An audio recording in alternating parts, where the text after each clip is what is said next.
Hi, this is Lucy, your clarity coach, and this is Tuesday Talks at 3. Welcome to episode 2 of the Procrastination Intervention series. Procrastination can hinder your personal and your professional growth. It is a dream killer. Now, in this series, we explore 4 areas broken down into 4 episodes that help you in this intervention of procrastination, because procrastination is here to stay. It's not going anywhere. It's just a matter of how you are going to manage it. So today we are going to go into that second episode to help you with yet 2 tools, 2 extra tools that you can use every day that are tried and tested and are going to help you move beyond the procrastination from a management position. So we started off by looking at our personal triggers. So we identified and we gave the definition of procrastination. We understood what was happening, when it was that we are procrastinating by looking at our patterns. And I encouraged you to journal, just write it down. Just watch what you're doing throughout the day, throughout the week, or throughout the month. And every time you feel that you are pulling back from something you're supposed to be doing, write it down. That is one sure way of figuring out the patterns in your life. What is it that is happening when I am procrastinating? What is it that has to happen for me to procrastinate? And those are the things that you just write down. So exploring those reasons why you procrastinate is very key, but also capturing them by way of journaling is better, because you can go back and in retrospection, look at the journey you've just traveled, and then make sure that you can anticipate the future as it comes upon you, the emotions that come with it. At times, we procrastinate out of fear, anxiety. Those are the emotions that we were looking at. Is that what makes you procrastinate? It was a very interesting session where we closed off with self-compassion, meaning, hey, it's never that serious. It's already happened. That happened in the past. We do not need to be afraid of what happened in the past. Perhaps what we need to be afraid of is how that can be repetitive or can happen again in your future, because the past is the past. So here we were looking at self-compassion and seeing how that is going to show up in the future of this procrastination intervention, a powerful topic. Talking about power, today's episode is all on power techniques, where we're going to look at implementing tools that are going to help you. I promised you 2 tools today, but that'll be today. Our next episode will be on enhancing focus for ways of discipline and motivation. And if you're like me, I need to have this discipline every day, the consistency, the determination. And you know why I need it? So that I can stave off procrastination. As I said, procrastination is here to stay. It's just a matter of how you personally deal with your procrastination and how you manage it. Then we're going to close off the last episode on a growth mindset, meaning that we want to cultivate a positive mindset, which is a growth mindset. And a little bit more of that when we get there. However, today's question is very poignant, and it is, what is your procrastination type? What is your procrastination type, or do you know what your procrastination type? And your type is. So let's just dive straight into that so that we can go on and get those 2 lovely tools that I promised you. So there are 3 types of procrastinators. And I went in and I researched this and I use this for my training. So the first type of a procrastinator is the one who exhibits delay in their action. And I'm sure you know people like this. Maybe you are that person. Somebody who leaves things until that 11th hour, until that very last second. It's scary. You want them to do this thing and they don't do it until when it's just about to say done, that they actually deliver. That's a delayer. And that is procrastination. There's also avoidance. Again, you may know somebody like this, or it could be you. Avoidance, avoiding everything. You're avoiding that conversation that you're supposed to have. You're avoiding to complete the task that is at hand. You're avoiding to delegate or to take on responsibilities. You've become so creative at it that when you walk into a meeting, you're walking in just the time when duties have already, or responsibilities have already been given out, because you just know the right moment to walk in. So you're very creative when it comes to avoiding a responsibility. Maybe that is you, maybe you know somebody, but now you understand they are that kind of a procrastinator. And then the third one that I found is distracted. And what do we mean by distracted? So a lot of things are happening and going around, and maybe it's your attention span that tends to be very fleeting. You are unable to stick in a particular area for 5 or 10 minutes without fidgeting. If this is you, you live in that world of always exploring the next best thing. And this gives you a kick. And you would be defined as someone's procrastination as distracted. Did I say that right? You'd be defined as a distracted procrastinator. That's what I wanted to say. So yours is distraction. Instead of being in the present and enjoy what is happening right now, once you've had a taste of it, you want to just hit the road running and get on to doing something else. That is exhibiting habits of, or exhibiting behaviors of distraction. But what if I told you that there are techniques that can help you manage your procrastination? Because procrastination is the effect, not the cause. And if you've been following me, I'll always refer to the fact that I am a recovering procrastinator, and my type is perfectionism. And so I will delay it until I get all my ducks in a row. So I can relate to the delay of procrastination, because neither do I wait till the 11th hour. No, don't get me wrong. I just wait until I have all my ducks in a row. And if they're not in a row, I am not going to execute. But that was in the past. Today, I have managed to intervene in my own habits and therefore worked towards productivity, growth in my life. And I must say it's working very well. I can recognize procrastination a mile away. So I do hope that you have your journal today and that you were able to do the exercise in our last episode of journaling into this book of yours, or your phone, or your gadget, whatever it is, that pattern, and just figuring out this is when I don't do things. This is the emotion that I feel. This is what I need. You're able to know that, because once you know that, then self-awareness is at a higher level and you are ready to take in the knowledge that's going to help you. So when it comes to setting goals, it's just an amazing thing. I would like you to think small to achieve big. Yeah, so I'm going to say that again. When it comes to setting goals, I'd like you to think small to achieve big. And I'm just going to use the example of a plate of food. When you serve yourself food, you don't eat the entire quantity of food on your plate.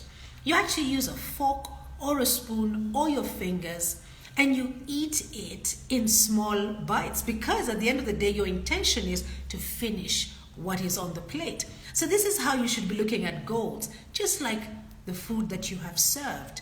Think small to achieve big. Eat a small bite size to finish all the food on your plate. It's just like that journey. You've got a journey ahead of you. Maybe you are out exercising and you have to cover your 10,000 steps. You're going to start with the first one. But if you start thinking, oh, today I have to do 10,000 steps, chances are you'll be very overwhelmed. So schedule your time and just take a walk and start with your steps, one after the other. They say that Rome was not built in a day. That just encourages you to do one thing at a time. So I say again, think small to achieve big in whatever task it is that is at hand. It is easy to get lost in that grandeur of overly ambitious goals. And I'm smiling because there are times when I find myself wanting to do so many things at the same time. There's that excitement. So I'm working on something and I get an email which then advises me that there's an advanced training in this particular area that I am working on, and I want to do that. And then there's a talk somewhere where I'm going to benefit, maybe a virtual platform, or the talk is on virtual platform, whatever it is. I suddenly feel that I want to do a lot because it's on my vision board or it's on my game plan for the day, my 21-day habit. So it's easy to get lost in all that. What you need to do is take time and just take your bite sizes. Otherwise you can get lost and you can get stuck, and stuck is where I was. So my question to you here and now is, where are you experiencing this? Where are you experiencing that there's this great goal that you want to achieve, but you need to take small steps? You have a moment, you can share with me here on the thread, and I will be able to sample your example and then help somebody else who is struggling. Maybe you would share with us how you've overcome it, in the same way that I've shared with you how my journey of overcoming perfectionism is going. So instead of getting lost in that grandeur of that big plan and getting so anxious and so paralyzed that you cannot move forward, here's a better strategy. Break down those dreams. First you need to write it. Write down that dream and then break it down. And as you break it down, write it in that journal that you have. Just write them down so you can see them. Because once you are able to see, then you can work on it. And every time you cross out or you tick, you're already measuring your growth. I know it sounds very easy, but just think of a situation that you're experiencing today that could benefit from this particular strategy. The other one is then assigning realistic deadlines to each of those things that you've written down, which are the small bite sizes. So what could a deadline be? I will do this task within a day, 24 hours, or a week, 7 days, or a month, or a quarter, or a year. Break it down. That way, every time you revisit it, you're looking at the time, the deadline that you had set, and you're able to measure how far you've grown and how much further you need to go. Maybe support that you need, or the resources that you need. It's really up to you. Only you can answer this question. So this approach of these two approaches of taking it a step at a time or small bites at a time to achieve the bigger goal, and then setting timelines or deadlines to whatever it is you've broken down, it makes the task less daunting. Suddenly it's not a huge plate of food. Suddenly it's not such a big project of 1,000 people. Suddenly it's not that huge Mount Kenya that you want to be able to summit. Suddenly it is achievable because you have looked at it as small bite steps in small time blocks, and it gives you clear markers of progress. So it is key that you do this when you are looking at the type of procrastinator you are, and because of the task that you have before you, and never you begin to break it down, because every time you tick off a goal, you're building your confidence and your momentum.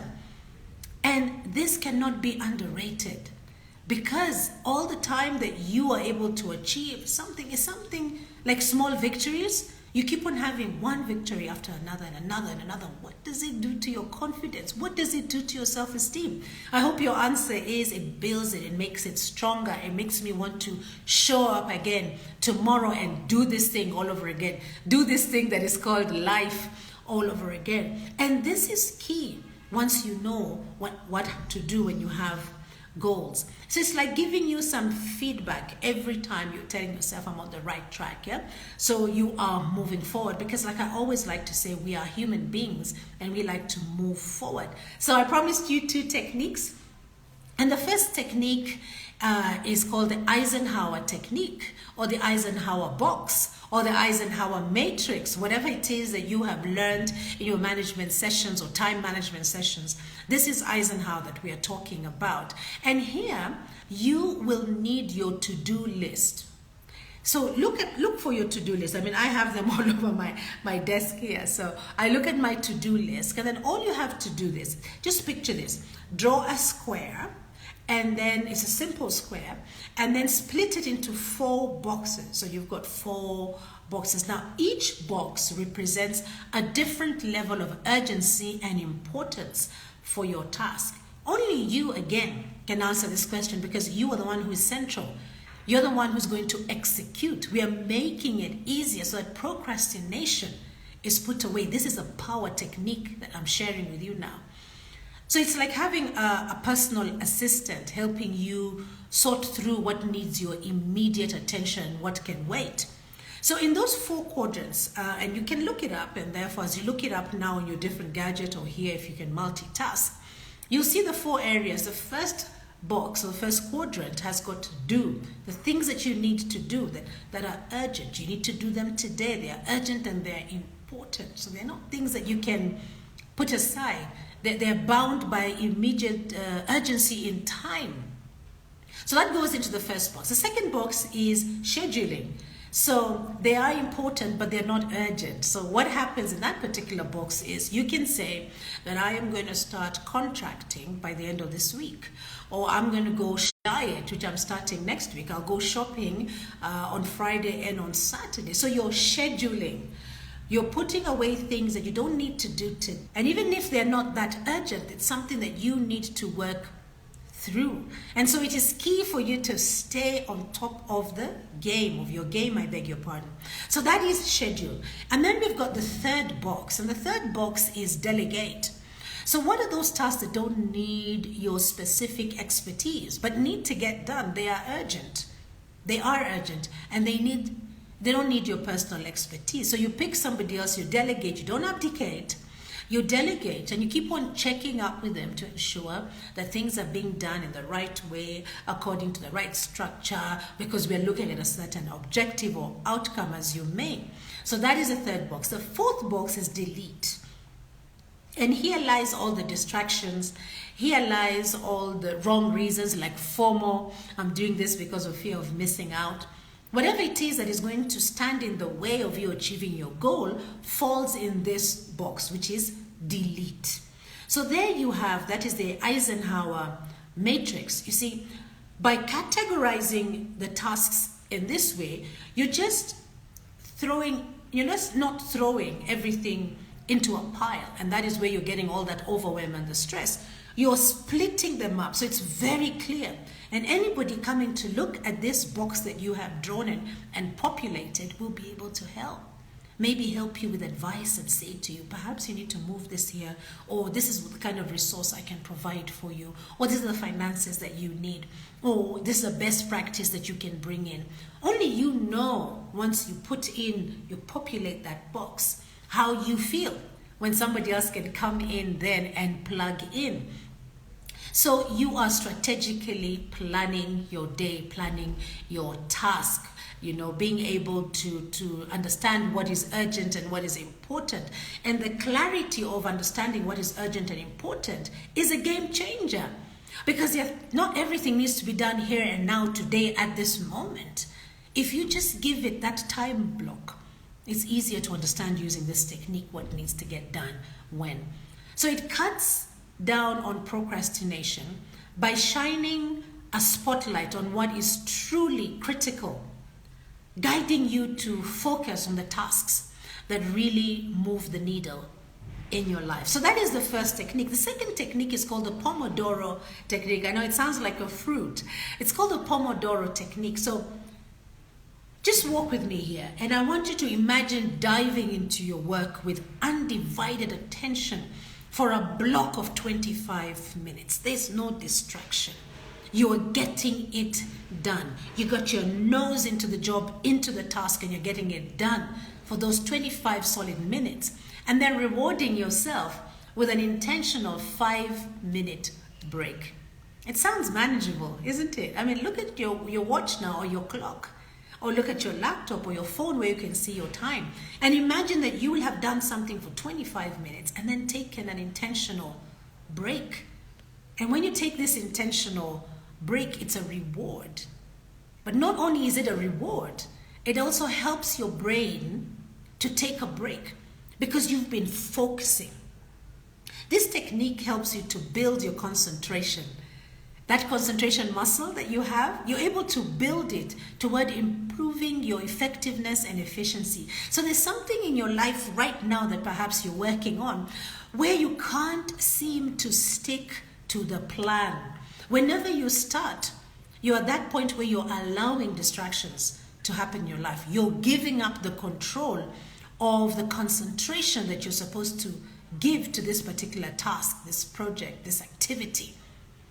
So this 25-minute, 5-minute cycle grows incrementally and can be as varied and as wide and large as you want it to be. I encourage you to start with 25 minutes, not less, and then start building up that muscle of concentration. So you can go even and have 1 hour of really getting something done, and then taking a 15-minute break as a reward, or just letting your brain rest. And what happens when you reward yourself and take this break?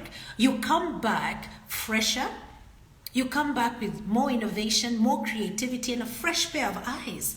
Because you look at what it is that you're doing and you start to see where else you could build up. Then you go in there for another deep dive of 25 minutes or 30 minutes or 45 minutes or 1 hour. And if you can, with the muscle that you're growing, you can even build up 2 hours and 3 hours. Remember to take a break. And when you take a break, you're rewarding yourself. Remember, you're rewarding yourself. Plan for that reward. Are you going to go and get a cup of tea? Are you going to take a bar of chocolate? Are you going to take a walk? Whatever it is you're doing needs to be a rewarding 5 minutes, not that you're jumping onto another task. That is the folly of it. So call it a rewarding 5 minutes or 15 minutes break or half an hour break. It is a rewarding break, yeah? And this technique is your secret weapon against procrastination. Because when you know there's something good at the end of this, then you tend to diminish the power of procrastination. This is why we are having a procrastination intervention, something that is tangible for you to take away and start applying immediately. So by working in these short, intense bursts, you're not only maximizing your focus, but also ensuring that your brain gets that much needed rest to stay sharp. And this is what you want to do. At times we find we get so exhausted, but that's because we didn't take a break. We are packing things one after the other because it is the nature of our jobs today.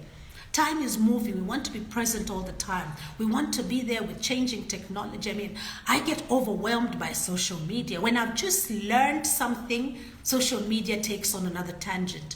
What I thought I needed to do to influence my algorithm suddenly has shifted. So how do I then use this Pomodoro technique to help me to stay sharp? Perhaps it is in my learning that I make sure every week I do 1 hour of studying of social media, and then I take 15 minutes break. So I do this and I build it into my timeline. You see, the beauty of the Pomodoro technique is in its simplicity. It's nothing difficult or something that is so tough for you to understand. The power that it has to transform your productivity is huge. And it's like turning your workday into a series of mini victories, like I mentioned before. So each one building on your momentum and your confidence towards your larger goal, that bigger goal at the end of the day. So there, you've got 2 techniques that I promised I was going to give you today. You've got the Eisenhower and you've got Pomodoro techniques. Look them up. There are amazing activities online that will help you when you pull out these techniques, will help you to have a more productive day and therefore stave off procrastination. And talking about procrastination, the question today was, what is your procrastination type? Or do you know? And I mentioned there were 3 types of procrastination. So there's the classic procrastination, that's the delayer. You wait until the 11th hour to do something, you get a high on it, it drives you. Thank you so much, Debbie, for that. It drives you and you just feel that I am alive, so if it's not broken, do not fix it. Well, yes, the 11th hour does give you a buzz and you're able to deliver, and at times you deliver such a good project or a good speech. However, at the end of the day, if you have to work with somebody else in a team, being a delayer is not going to be a team player. It doesn't work out. So realize that you're a classic procrastinator. See how you're going to dial it down so that you can dial up the aspects of team dynamics so that you're effective as a team player. Number 2 was a creative avoidance, the person who can come up with different ways of avoiding something. You don't want to have that conversation. You don't want to go to school to study this thing. You don't want to go on this trip. You don't want to work on yourself or start on self-care. You don't want to start that business because of the responsibility that comes with it. That's a creative avoider. And this person is called the avoidance, of course, but this person is so adept at coming up with all reasons. It's, like sticking your head in the sand and hoping that when you look up, everything would have moved on and we don't have to deal with it. I'm sure you know these kind of people, or maybe you were that person. And then there's the last person, and there's more types, but I used 3 and I use those for my training, is a priority dilution. And this is a distractor. This is a procrastinator who is driven by distraction. So they walk into a place, and instead of concentrating on smelling the roses, the proverbial roses of the coffee, they are so distracted by what is going on around them that they do not focus on the task at hand. Priority dilution. This is someone who has distraction as a way of procrastination. So, make productivity a friend by using these power techniques and staving off procrastination. Procrastination is not going away 100%.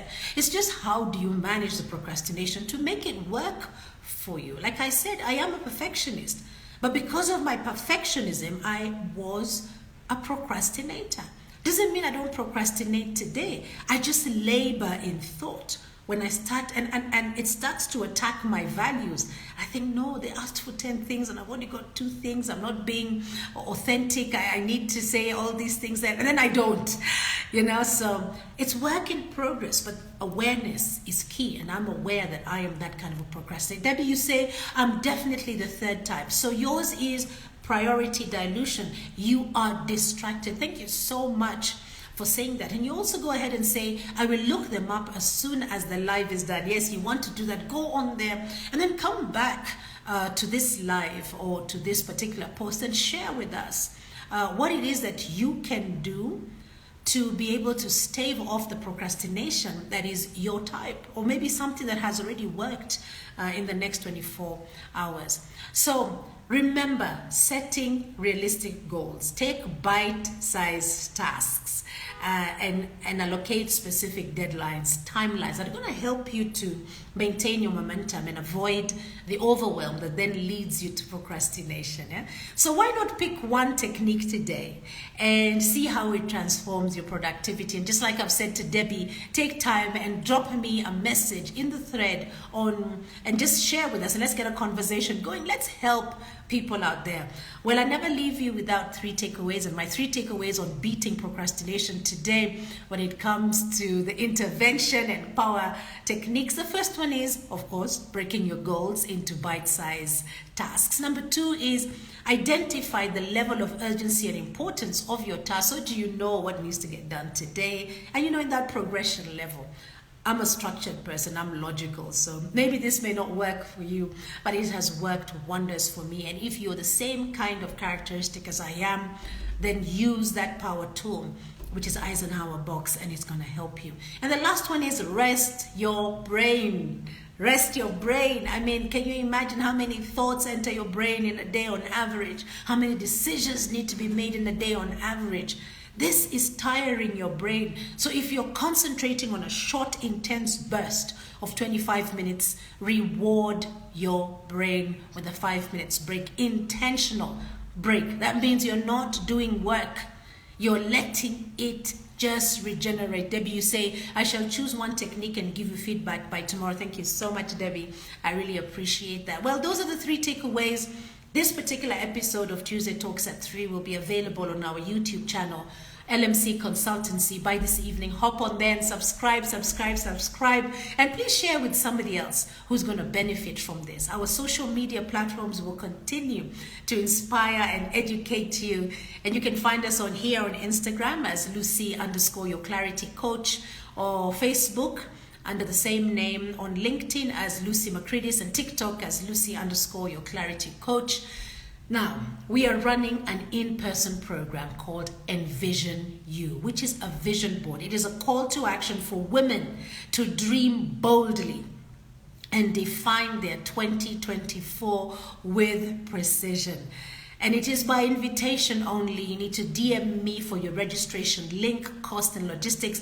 But here today, right here today, I am offering one complimentary seat in that session. The cost is 3,500 Kenya shillings, and we're running it from 2 to 5 p.m. on Saturday afternoon. That is the 17th of February. But here today, I am offering a complimentary seat, and all you have to do is drop for me in the thread what one thing really resonated with you in today's Power Techniques, and that seat is yours. It's on first come first basis. I am actually giving one seat away. So it is a month of love, and it is a leap year, and I'm really in that mode of giving. I am sharing mapenzi. My hashtag is hashtag sharing mapenzi and hashtag the love of my life. So drop me a text there and just say to me, sharing mapenzi, love of my life, and look out for the special one-time offer on Thursday, February 29th. It doesn't come around again for the next 4 years. So just drop a message to me, and I will be well on to sharing with you the details that only come available on Thursday, February the 29th. Let us help build each other. And until then, be kind to yourselves. Bye-bye now.